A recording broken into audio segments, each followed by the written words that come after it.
vais lire ceci. Je lis.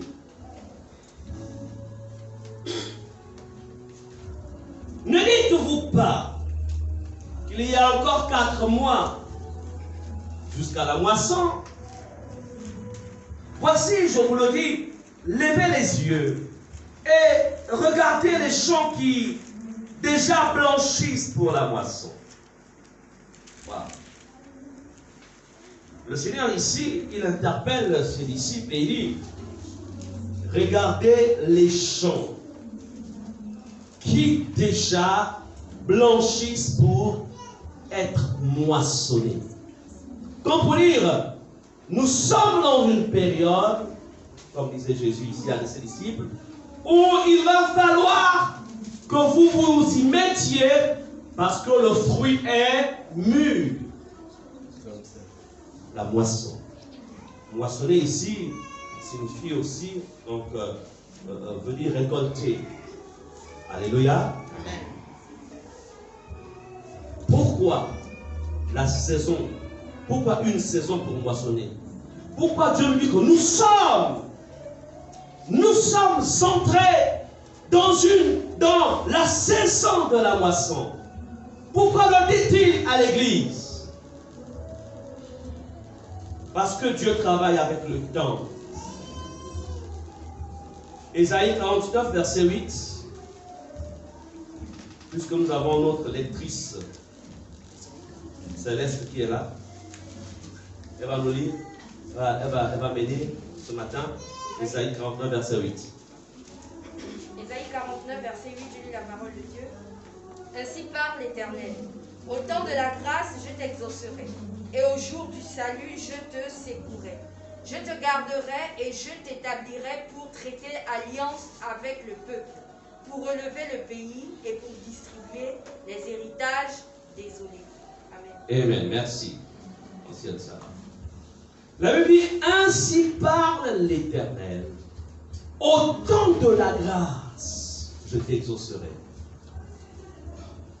Ici, nous sommes dans l'Ancien Testament. Dieu avait prévu dans l'Ancien Testament, en fait, qu'il y aurait un temps de grâce. Que le temps de grâce était en chemin.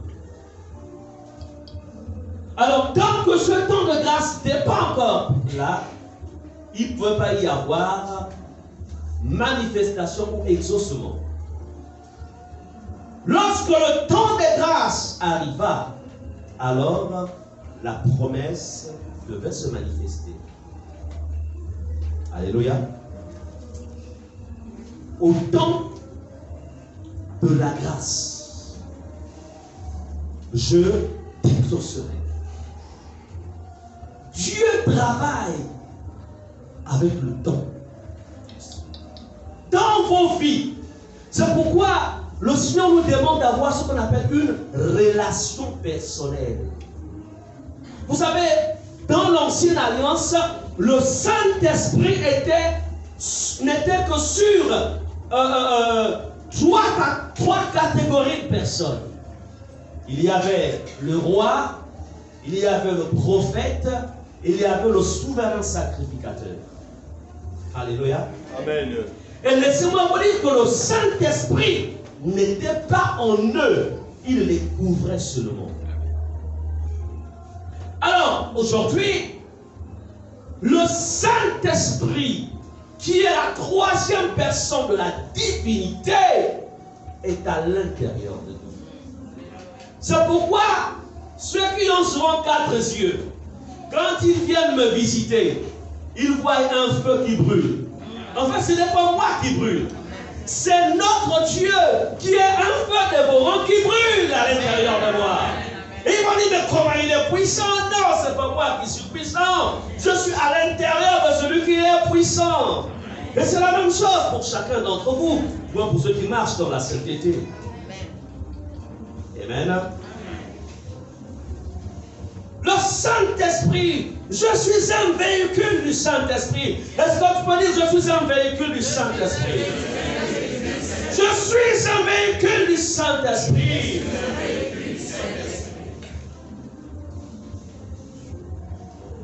Je me souviens, Alors que je n'étais qu'au nouveau converti, il y a des choses que je ne comprenais pas. Nous habitions quelque part. Et dans cet endroit,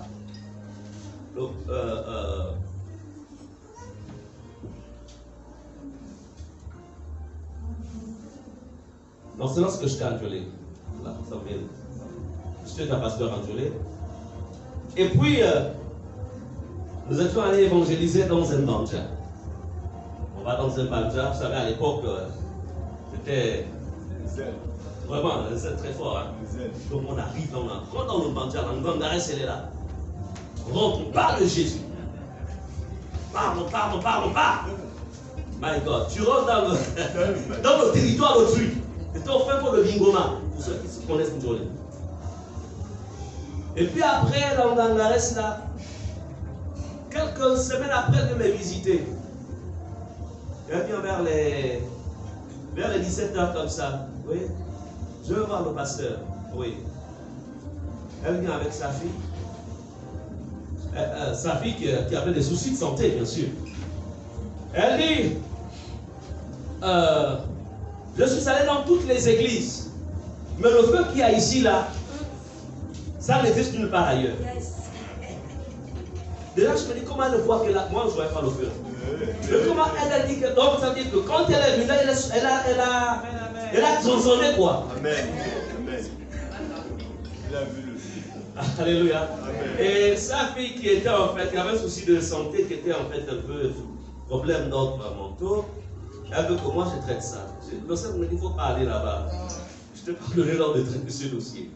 Bref, je vous parle de ça, c'est pour vous dire que nous avons quelque chose qui vit en nous. C'est Dieu qui vit en nous. Ce n'est pas une théorie. Ce sont des réalités. Alléluia. Ce sont des réalités. Ce sont des réalités. Au temps de la grâce, le temps est un élément important. Tu ne peux pas être un enfant de Dieu, en fait, qui atteint les objectifs que Dieu s'est fixés avec lui si tu ne sais pas comprendre les temps. Je ne sais pas comprendre les temps. Le temps est la plus grande, même dans le plan naturel. Nous savons tous que celui qui gère très bien son temps, c'est cette personne qui réussira. Mais celui qui gère mal son temps, il est foutu. Regardez, hier, à l'époque, 19h, 20h, on dormait déjà. Avant que l'histoire de la télévision arrive, qui vient voler le temps, le téléphone. Ce qui est pire encore, à l'époque encore, la télévision, ça commençait 18h. Tu es sûr que c'est 18h? C'était 19h. 19h, et ça s'arrêtait à 22h. Je me souviens, à mon époque, bon, notre époque, l'époque de certains, pas de certains, mais de certains. Alors, il y avait la chaîne 1 et la chaîne 2. Et puis ça s'arrêtait là. Mais aujourd'hui, 24 heures sur 24, ça fonctionne. Et ça vole le temps. Et vous savez, le monde des esprits est en activité à partir de 18h. Le monde des humains, quand je parle du monde des humains, c'est-à-dire le monde dans lequel nous sommes, c'est-à-dire que c'est moi. Vous comprenez? Le jour où on dit que l'activité commence à 6h. Et ça s'arrête à 18h. Ensuite, il y a un relais. Et le relais du monde des esprits commence à 18h, 6h du soir. Et ça s'arrête le lendemain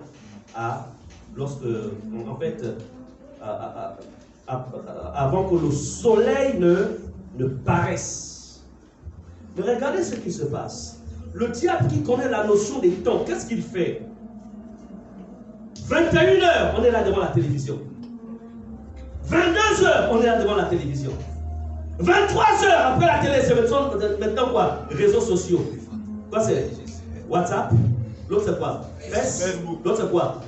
Instagram. Quoi d'autre encore? TikTok. Donc quand tu attends 24 pour faire 1h du matin, mais pendant ce temps, Le sorcier travaille. 21h, il s'est déjà envolé parce que c'est à 22h. Il doit se retrouver dans le désert du Sahara avec les autres sorciers.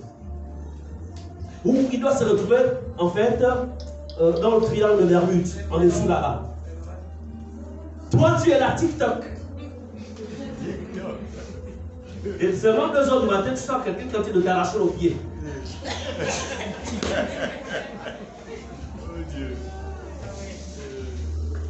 Bien, mais ces gens-là, ils connaissent la valeur du temps. Toi, tu ne connais pas la valeur du temps.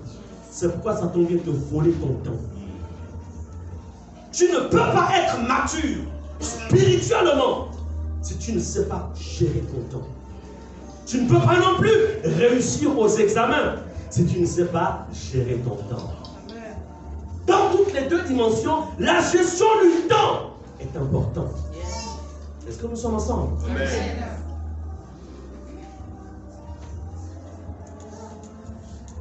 Dis Seigneur Jésus, aide-moi à mieux gérer mon temps. Allons-y dans Exode 9, verset 5. Je suis en train d'emprunter la lectrice du pasteur Muriel. Exode 9, verset 5.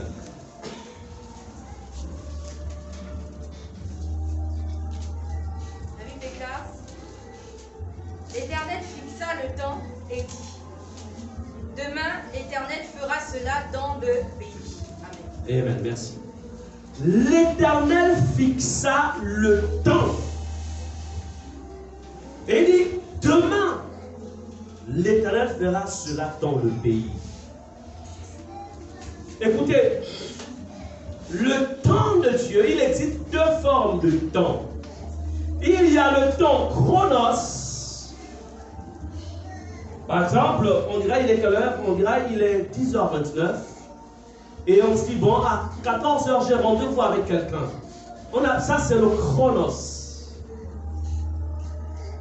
Et il y a ce qu'on appelle le temps de Dieu qui n'a rien à voir avec le chronos. En grec, on appelle ça le kairos.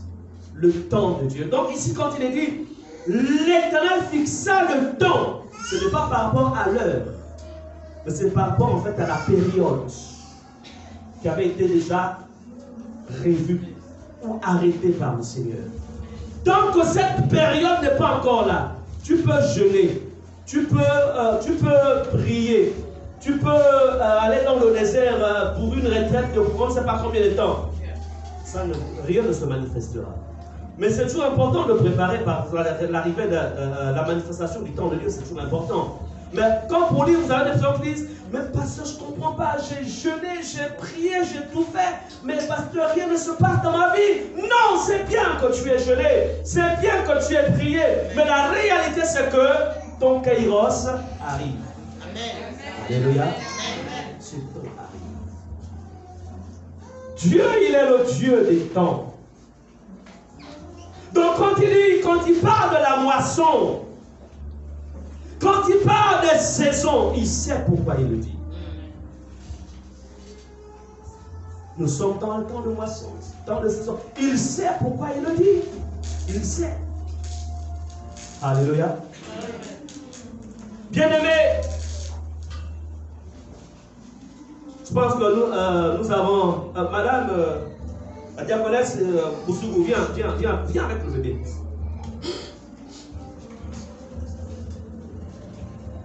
Il a quel âge? Rappelle-moi encore.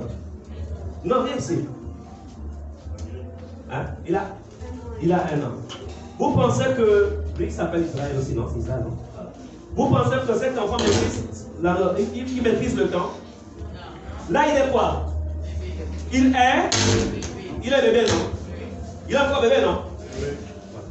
À ce niveau-là, il ne maîtrise rien sur le temps. Mais cependant, il porte en lui la vie humaine.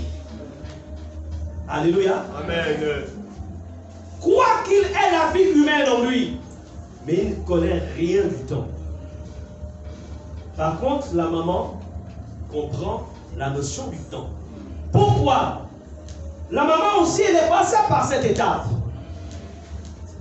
Nous sommes d'accord? Amen. Mais elle a traversé cette étape. Elle est en fait mère. Qu'est-ce que je voudrais vous faire comprendre ici?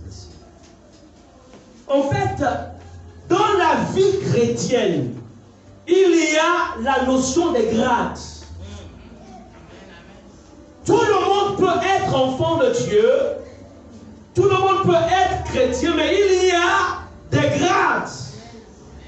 Le problème, c'est que beaucoup parmi vous, vous fonctionnez de manière, on va dire, comme de manière générale. Je ne sais pas si le mot est bien placé. Bon, mais essayons de le placer là où on veut le placer. Il y a des grades. C'est pourquoi, quand vous allez dans les épîtres de Jean, il y a 4 dimensions spirituelles. Il y a la dimension de bébé, Paul aussi en a parlé. Il y a la dimension d'enfant. Il y a la dimension de fils. Il y a la dimension de père. 4 dimensions. Alléluia. Amen. Donc, il est nécessaire, vraiment nécessaire, pour que tout au long de votre parcours, vous réussissiez en fait à traverser ces étapes. Le problème, c'est que beaucoup se limitent ou s'arrêtent juste à la dimension d'enfant. Juste à la dimension d'enfant. Écoutez, la Bible dit, à tous ceux qui l'ont reçu, Jean chapitre 1, verset 10. 12, oui. À partir de 10 à 12. La Bible dit, à tous ceux qui l'ont reçu, à tous ceux qui ont cru en son nom, il leur a donné le pouvoir de devenir fils de Dieu. Amen. Merci, vous connaissez le verset. Devenir non fils, mais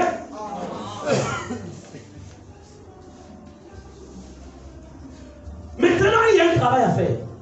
Je dois partir de la dimension enfant pour devenir fils. Et après la dimension de fils, je dois devenir père. Et tout ça, c'est dans le temps. Tout à l'heure,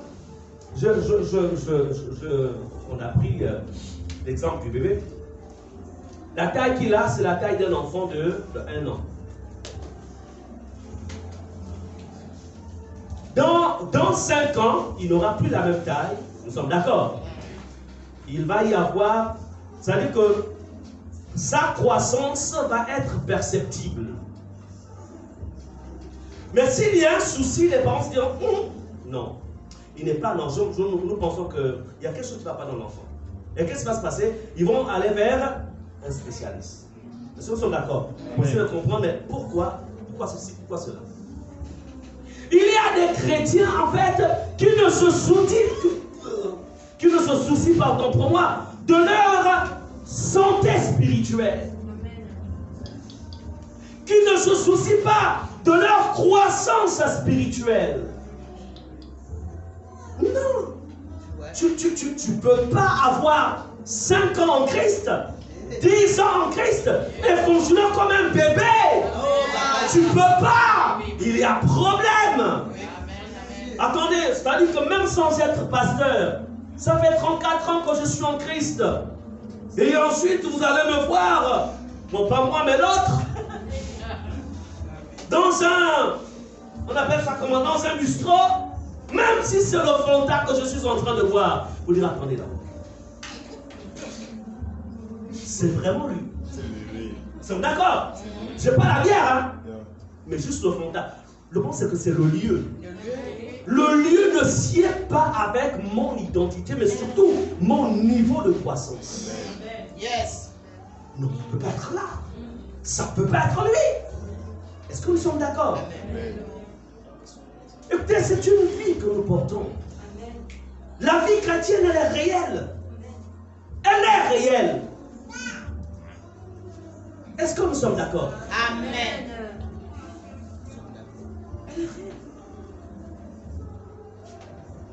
J'ai reçu un coup de fil d'une de mes filles qui est en Turquie. Tellement que le diable veut embêter le fils de papa. J'ai dit, ma fille, ils se sont trompés de porte. Ils se sont trompés de porte. Et la fille du lion et de la lionne. Oh, celui qui nous a mis au monde s'appelle le lion de la tribu de Judas. Amen. Alléluia. Amen. Amen. Amen. Amen. Je dis, il n'y a pas de souci. Je dis, on rentre dans WhatsApp. Vidéo.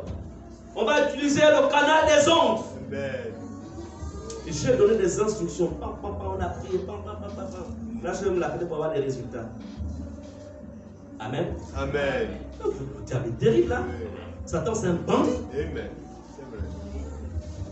Mais Dieu est plus puissant. Amen. Amen. Amen. Amen. Il est tout puissant. Que voudrais-je vous dire ici par là?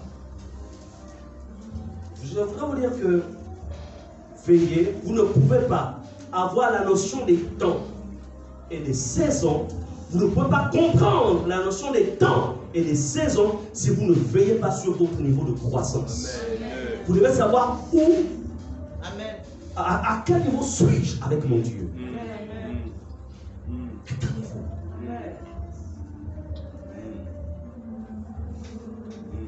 5 ans, tu ne peux pas être bébé et avoir une perception spirituelle des choses. Les bébés n'ont pas de perception spirituelle.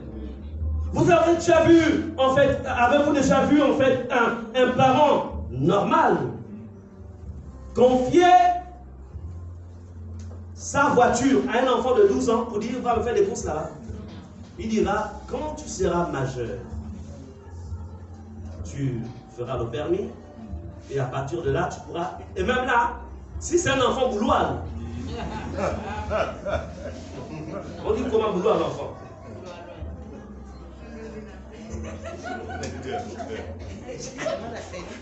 Félix, bouloir, on dit ça enfant. Comment? Elle est où, Félix? On dit quoi en bouloir? Hein? Ça dit quoi en français? Ah mais ça c'est notre mot bantou ça. En fait c'est quelqu'un qui est comme ça là. Il n'est pas tranquille. Il est vraiment agité. C'est-à-dire que tu as 3 enfants, il y a un qui est très agité, même s'ils sont déjà atteint l'âge, on dit, l'âge de la responsabilité. Donc toi, quand même, si tu deviens chauffeur, c'est sûr que la voiture ne tiendra qu'une semaine. Mais par contre, l'autre là, il est calme. Donc c'est le genre qui va respecter les instructions qui sont, voilà, qui régissent une conduite. Donc il y a aussi ce qu'on va... Donc tout ça que je voulais dire, c'est qu'il est aussi question du caractère de Christ. Donc dans ta croissance, il faut manifester le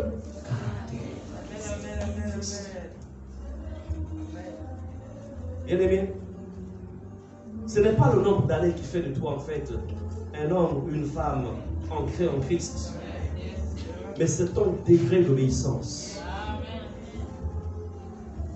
Ce matin, à quel niveau, quand tu étudies, quand tu analyses ton nombre d'années en Christ, est-ce que le nombre d'années fait de toi un enfant, un fils ou un père? Je voudrais encore une fois dire que être père en Christ, ça n'a rien à voir avec les fonctions sacerdotales. Est-ce que vous comprenez cela? Ça n'a rien à voir. Les fonctions, on appelle ça des ministères dons. Que Dieu vient en fait greffer dans la vie de quelqu'un pour son service. Mais la notion de fils ou de père, c'est une question de croissance et de maturité. Donc, il y a des personnes qui aujourd'hui ont du mal à entrer en contact avec ce que Dieu a prévu parce qu'ils sont encore au stade d'enfant. alors que tu dois être fils ou père. Vous me direz, mais parce qu'il n'y a pas mère. Non, parce qu'en fait, l'homme spirituel est masculin. Il n'est pas féminin. Tu peux avoir un corps féminin, mais ton homme spirituel est masculin. C'est pourquoi une femme comme Déborah, pendant que les hommes étaient en train de trembler, elle s'est levée comme une mère. Alléluia. Et paf, elle a fait en sorte que Israël soit délivré de l'oppression des Philistins. Amen.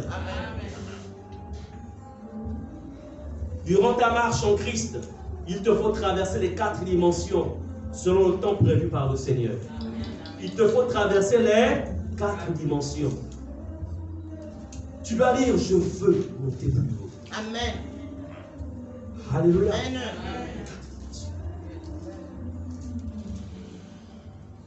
Donc, et tout cela, en fait,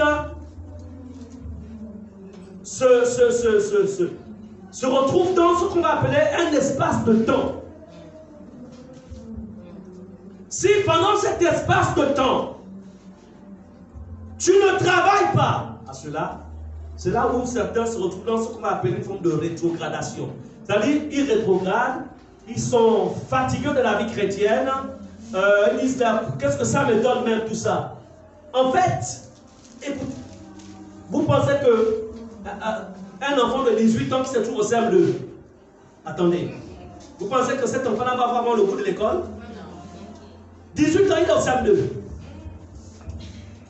En fait, son âge n'est pas égal à la classe qu'il devait faire. Vous êtes d'accord? C'est la même chose. C'est-à-dire que tu as 18 ans, tu viens en église depuis 18 ans. Mais tu es au même stade. Fornicateur, critiqueur, bagarreur, colérique, menteur. Mettez tout à l'intérieur. C'est-à-dire, quand on parle de la sanctification, tu es là à se dire, mais le pasteur, il parle de quoi? Il connaît ce que je vis. Amen. Non, mais vous avez des chrétiens comme ça. Parle seulement, pasteur, tu ne connais pas ce que je vis. Parle. Mais si tu étais à ma place, tu ne parlerais pas comme ça. C'est même que c'est le pasteur, même que c'est la parole de Dieu. Oui, c'est le pasteur qui parle. Qu'est-ce qui se passe? En fait, il n'a pas su gérer le temps de sa croissance. Amen. Il y a le temps de la croissance. Amen. Pour récolter les fruits qu'il faut, veille sur le temps de ta croissance. C'est important. Est-ce qu'on est ensemble? Amen. Mais regardez même tout est clair. Tout est vraiment clair. Quand tu as 35 ans, tu ne cherches pas les soeurs en Christ. 40 ans, tu ne cherches pas. C'est quand tu auras 55 ans que tu vas te réveiller. Toute la beauté, l'attirance est partie. Quelle est la seule fois encore que tu regardes? Je suis tous les autres contents d'entendre. Donc, tous les anciens là, tous les diacres, tous les.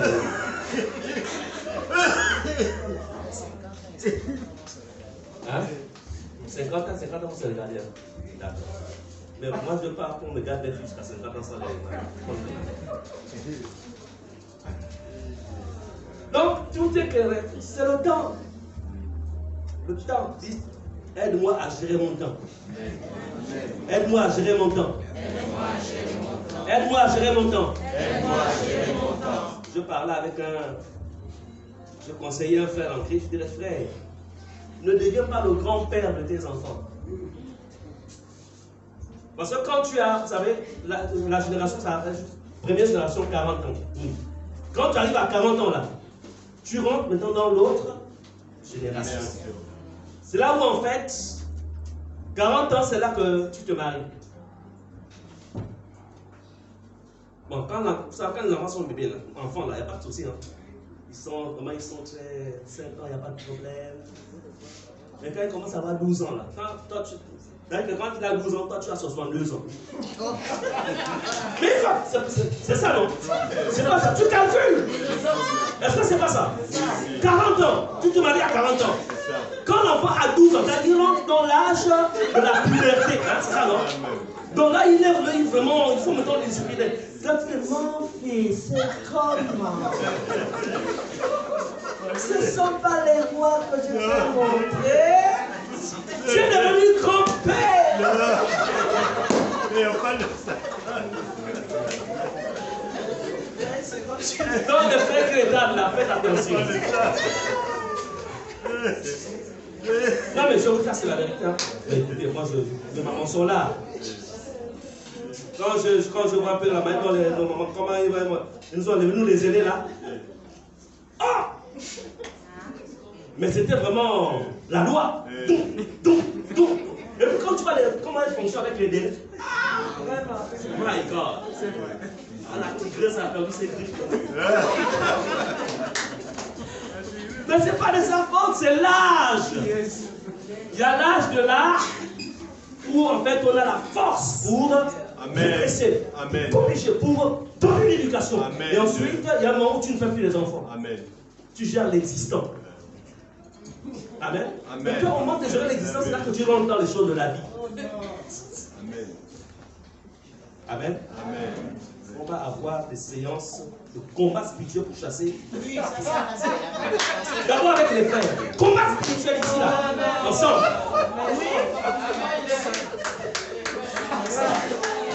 Amen. Hein, parfait. Combat spirituel. Oh là là là là là. Esprit de patience dans le mariage. Sors.